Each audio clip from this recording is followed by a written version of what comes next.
Hi everyone, இன்னைக்கு நம்ம வந்து பாத்தீங்க அப்படின்னா GBPUSD ப்ராபபிலிட்டி செட்டப் என்ன அப்படிங்கிறத இந்த வீடியோவில் பார்க்க போகிறோம். Let's come on the video. So actually பார்த்தீங்கன்னா GBP மார்க்கெட் பார்த்தீங்கன்னா கரண்ட் டேஸில் வந்து பார்த்தீங்கன்னா கிளியர் டவுன் ட்ரெண்டாக இருக்குது. இப்போ நான் எந்த டைம் ஃப்ரேமில் இருக்கேன் அப்படின்னு பார்த்தீங்கன்னா GBP 15 மினிட்ஸ் டைம் ஃப்ரேமில் நான் இருக்கேன்.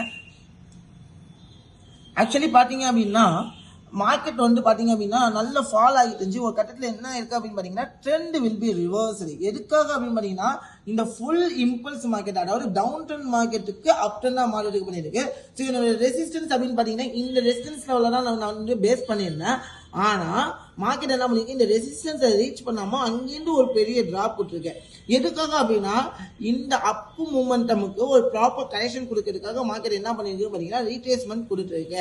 அந்த ரீட்ரேஸ்மெண்ட் லெவல் பார்த்தீங்கன்னா இந்த level. So as per the predictions நான் என்ன பண்ணியிருந்தேன் பார்த்தீங்கன்னா இந்த இடம் நான் செல்லிங் ஜோன் பண்ணேன். பட் மார்க்கெட் அன்பார்ச்சுனேட்லி ட்ராப் ஆனதுனால இப்போ நாங்கள் என்ன பண்ணியிருக்கோம் அப்படின்னு பார்த்தீங்கன்னா இந்த இடத்துல இருந்து, அதாவது இந்த லெவல்ல இருந்து மார்க்கெட் என்ன போகும் பார்த்தீங்கன்னா பை ஆகும். எது வரைக்கும் பார்த்தீங்கன்னா என்னுடைய ரெசிஸ்டன்ஸ் லெவல் வரைக்கும் பை ஆகும்.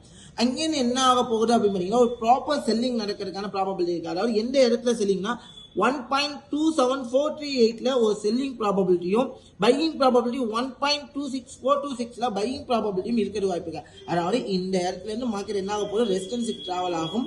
அங்கேருந்து மார்க்கெட் வந்து செல் ஆகிறது வாய்ப்புங்க. இப்போ இந்த இடத்துல பை ஆகும் அப்படின்னா எனக்கு ஒரு பையிங் ப்ராபபிலிட்டி கிடைச்சா மட்டும்தான், பையிங்கான ப்ராபபிலிட்டி இந்த இடத்துல கிடைச்சா நான் பை எடுப்பேன். அதே மாதிரி இந்த இடத்துல செல்லிங்கான ப்ராபபிலிட்டி 15 மினிட்ஸ்ல கிடைச்சா மட்டும்தான் செல் எடுப்பேன். எனவே இந்த வீடியோ பிடிச்சிருந்துச்சுன்னா ஒரு தம்ஸ் அப் கொடுங்க. இன்னும் மோர் அப்டேட்ஸுக்கு நம்ம சேனலை சப்ஸ்கிரைப் பண்ணிக்கோங்க. Thank you.